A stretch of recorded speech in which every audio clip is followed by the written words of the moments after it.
फातिमा की रानी माँ, प्रभु यीशु की माँ, आसरा तू ही है माँ।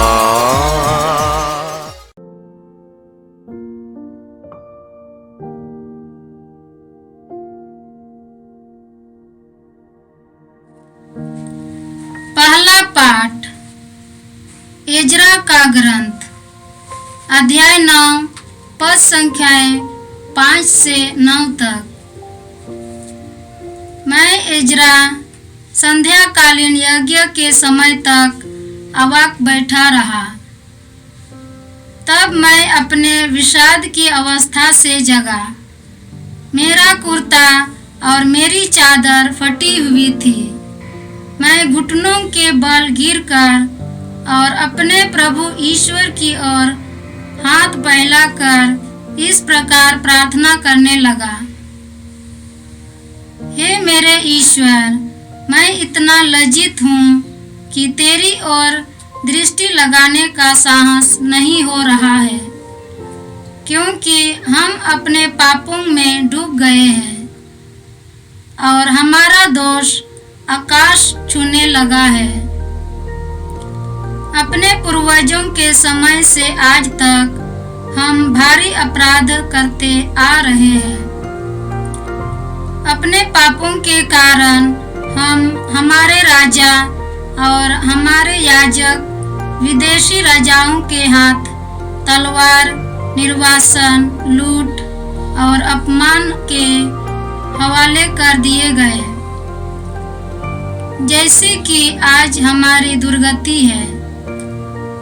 अब हमारे प्रभु ईश्वर ने हम पर थोड़े समय के लिए दया प्रदर्शित की।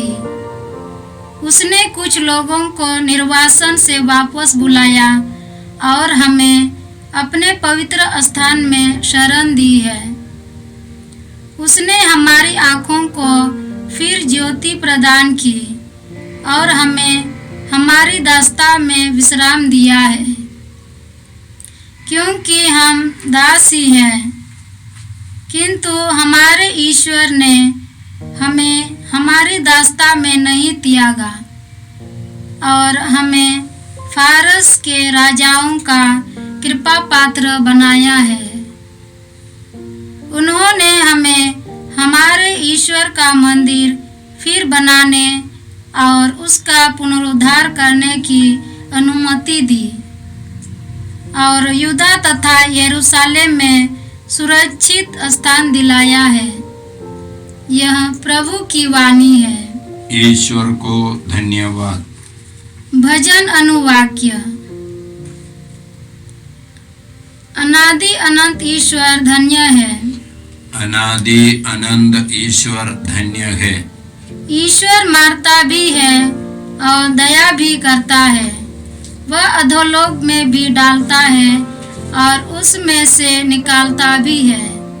कोई भी उसके हाथ से नहीं बच सकता। अनुवाक्य। अनादि अनंत ईश्वर धन्य है। अनादि अनंत ईश्वर धन्य है। उसने हमें गैर यहूदी राष्ट्रों में बिखेर दिया, जिससे हम उन्हें प्रभु की महिमा दिखाए और सब मनुष्यों के बीच उसकी महिमा गाए, क्योंकि वही हमारा प्रभु और हमारा ईश्वर है। अनुवाक्य। अनादि अनंत ईश्वर धन्य है। अनादि अनंत ईश्वर धन्य है। उसने हमारे लिए क्या किया नहीं किया, इसलिए उसे धन्यवाद देते रहो।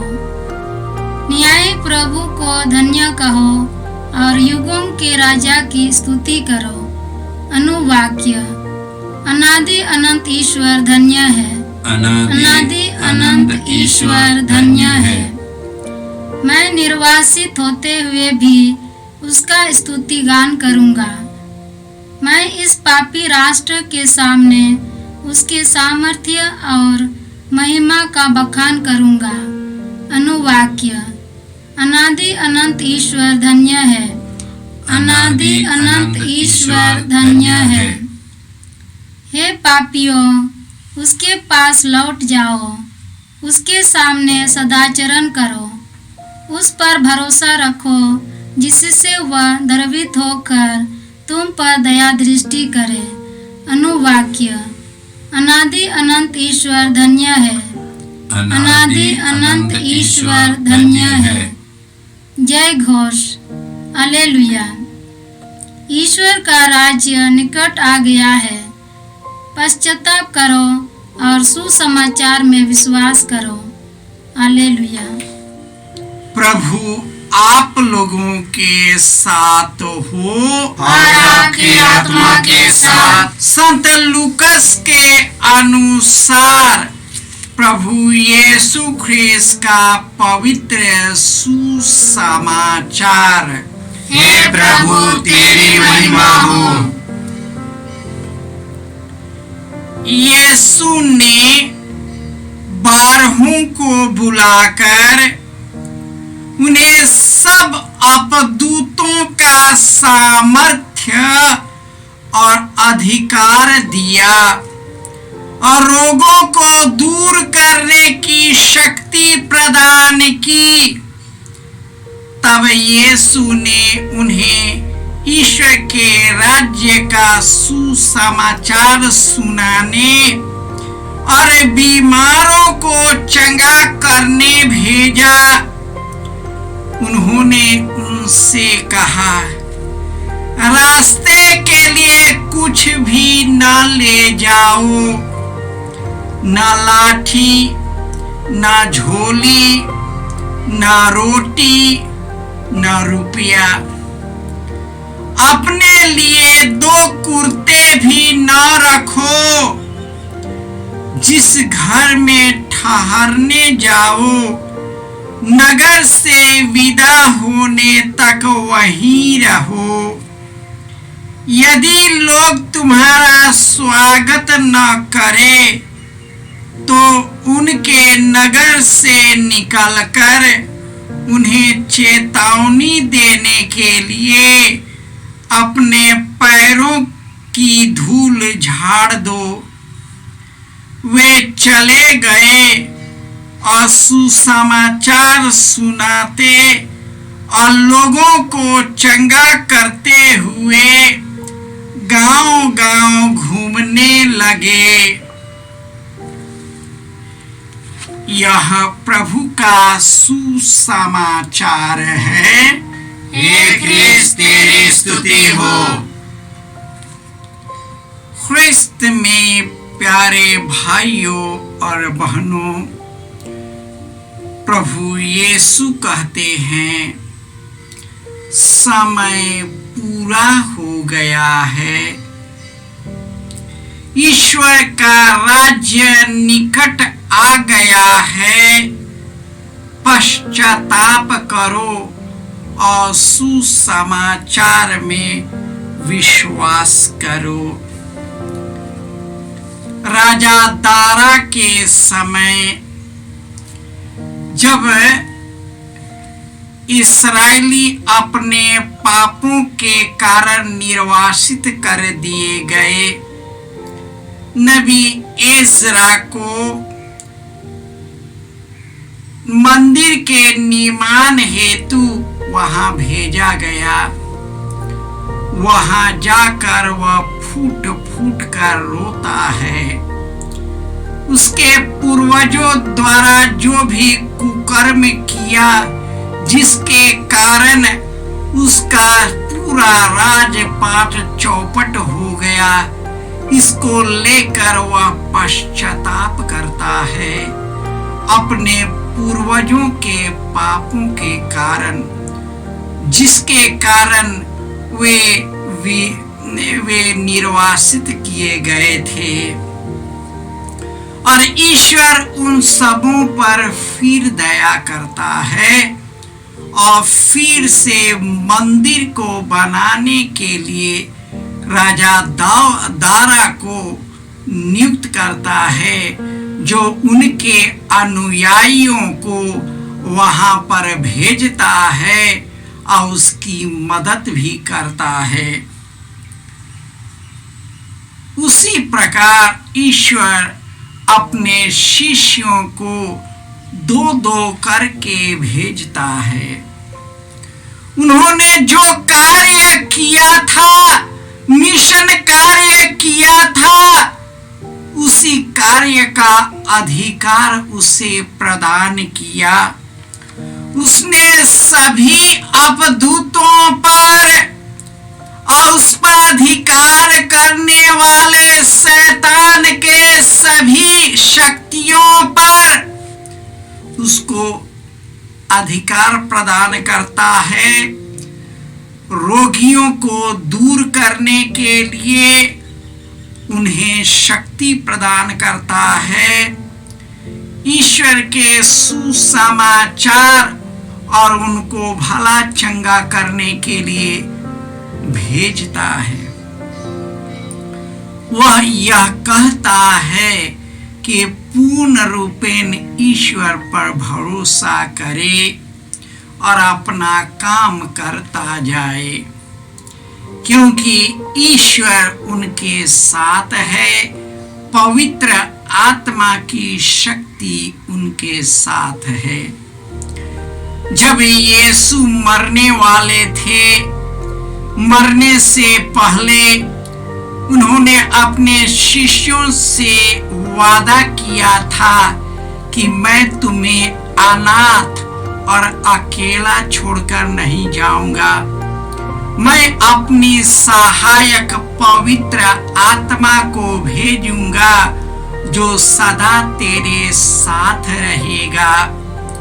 वही पेंतेकोस्त के दिन जैसे उन्होंने कहा था, पवित्र आत्मा उनके प्रेरितों पर और वहां पर इकट्ठे लोगों पर अग्नि के रूप में उतरता है। उसी समय उनके अंदर ईश्वर की शक्ति आ जाती है। ईश्वर के ज्ञान और प्रज्ञा से भर जाते हैं, साहस और धैर्य से बढ़ जाते हैं। वे मरने के लिए भी तैयार हो जाते हैं। वे कोसों दूर जाते हैं, एक छोर से दूसरे छोर तक वे बिना डरे लोगों के पास जाते हैं और वे ईश्वर उनके द्वारा चिन्ह और चमत्कार दिखाता है और कई प्रकार के कृपादानों से उन्हें भरता है। यह सच्चाई है। जैसे यीशु क्रूस पर मर गए, उनके अनुयायी भी यीशु के नाम पर तड़प तड़प कर मर गए, लेकिन उन लोगों का विनाश नहीं हुआ, क्योंकि ईश्वर प्रेम और अनुग्रह बरसाता है। जहां पर दुख आता है, वहीं पर ईश्वर की कृपा भी बरसती है। आज भी यीशु के नाम पर कई चमत्कार और चिन्ह दिखाई देते हैं। कई लोग यीशु के नाम पर आते हैं और भले चंगे हो जाते हैं। वे आज भी अपना कार्य जारी रखा है। पवित्र आत्मा सक्रिय रूप से कार्य करता है, हमारे साथ निवास करता है और हमें शक्ति प्रदान करता है। परिस्थितियां कितनी भी विकट क्यों न हो जाए, यीशु के नाम पर सतावत और अत्याचार क्यों न आ जाए, हमें डरने की जरूरत नहीं है। यीशु ने कहा है, तुम मुझे गुरु कहते हो, यदि गुरु को भी इस मार्ग से जाना पड़ा है, तो उनके शिष्यों को भी जाना पड़ेगा। लेकिन यही जीवन का अंत नहीं है।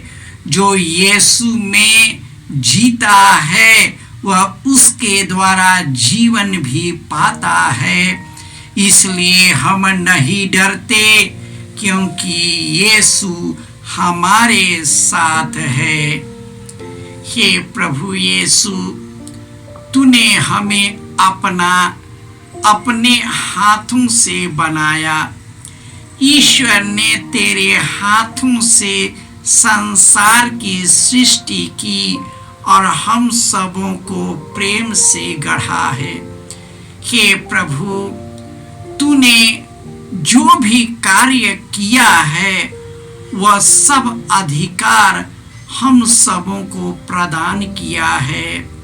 हे प्रभु यीशु, फिर भी इन शक्तियों के बावजूद हम इस संसार में भटक जाते हैं। इस संसार के मोह माया में, इस शरीर के मोह माया में, लोभ के मोह माया में हम फंस जाते हैं और बार बार तेरे मिशन कार्य को करने से चूक जाते हैं। हे प्रभु यीशु, हम नहीं जानते कि कैसे प्रार्थना करनी चाहिए, लेकिन हे प्रभु यीशु, पवित्र आत्मा स्पष्ट आहू द्वारा हमारे लिए प्रार्थना करता है और हमारे प्रार्थना को तेरे पास ले जाता है।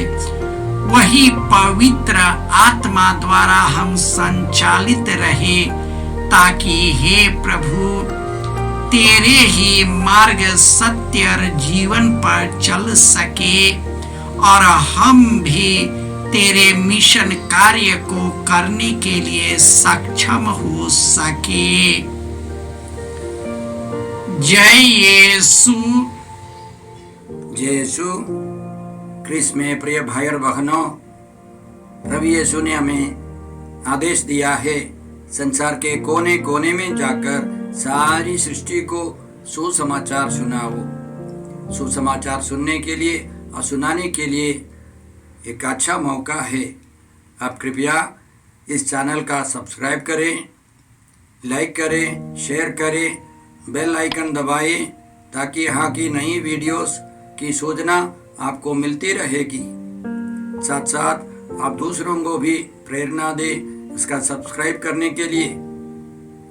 याद रखें, कल के मिसा के दैनिक पाठ और उस पर टिप्पणियाँ आज ही दोपहर के बाद हम लोग अपलोड करते हैं। कृपया आज ही उसको सुनकर कल की तैयारी करें। प्रभु यीशु आपको और आपके परिवार को 100 गुनी आशीष देंगे। जय यीशु।